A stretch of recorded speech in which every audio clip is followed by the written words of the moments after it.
All right, so I'm back in my scene here, and I wanted to start adding conversations to these characters. And I thought about like skipping ahead and just doing this and not recording it, and then kind of giving the Cliff's notes. But I figured I might as well record this part too, and then I might still do the short version later. So this is the long version. I hope you have the stomach for it. If not, look out for the short version coming down the road. So if you don't know how to get the dialogue, the Pixel Crusher's dialogue system up and running, I guess I should probably show.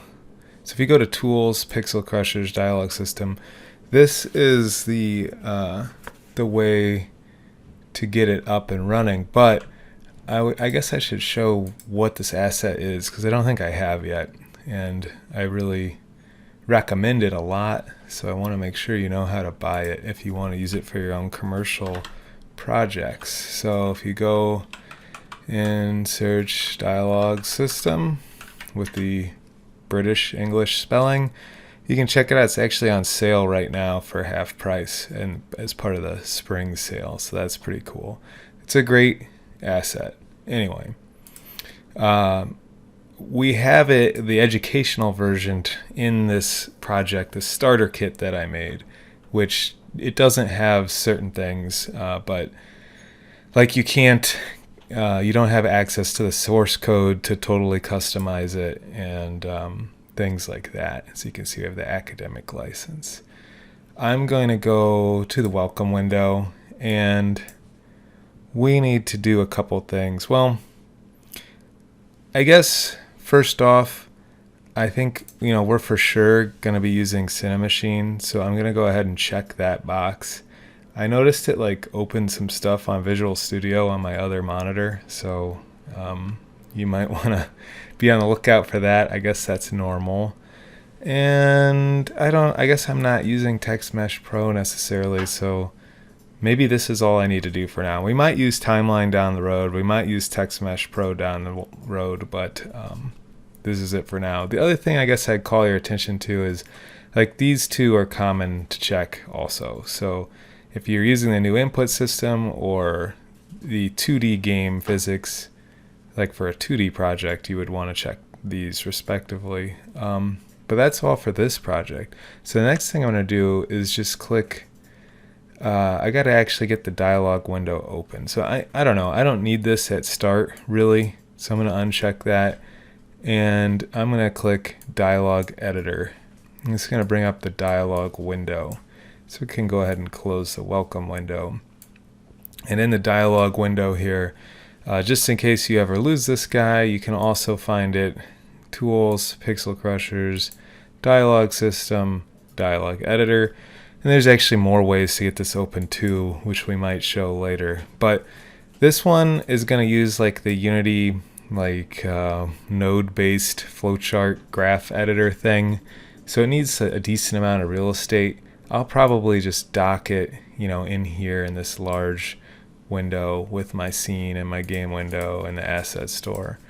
And I guess the next thing I'm going to do is set up some actors. To be honest, you can get away with not using actors or not setting them up, but I'm going to set them up anyhow. And actually, I already have a database that I'm going to use. If you want to create a new one, you can hit Create New, but I actually already have one that I started that's included in the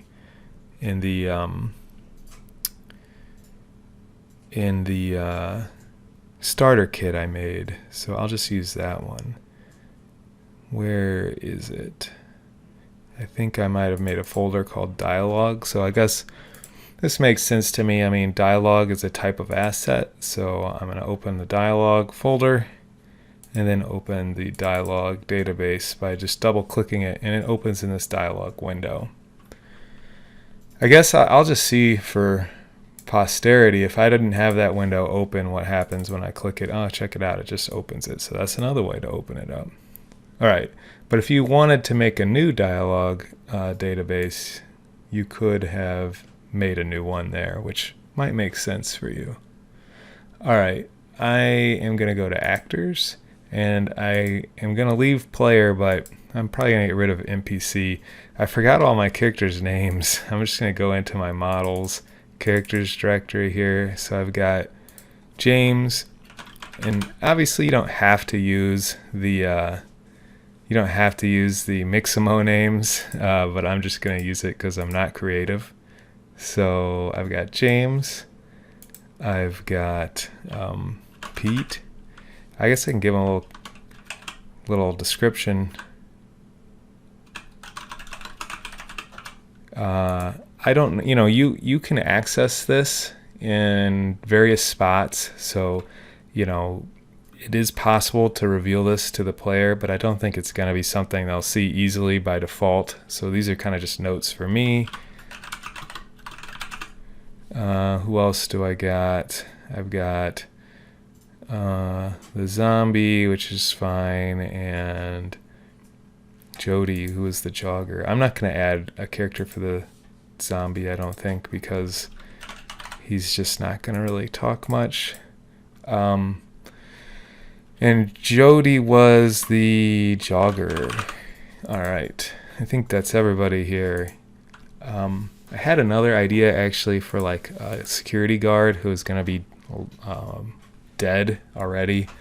I think maybe he's going to have already had turned into a zombie and these characters killed him.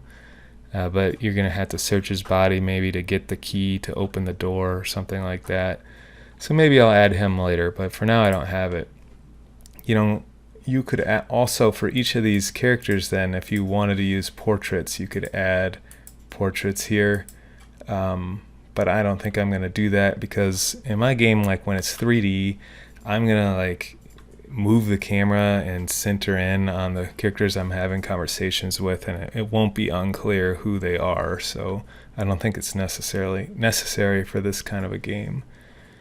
All right, well, I think that's all I'm going to do for my setup on the dialog menu now.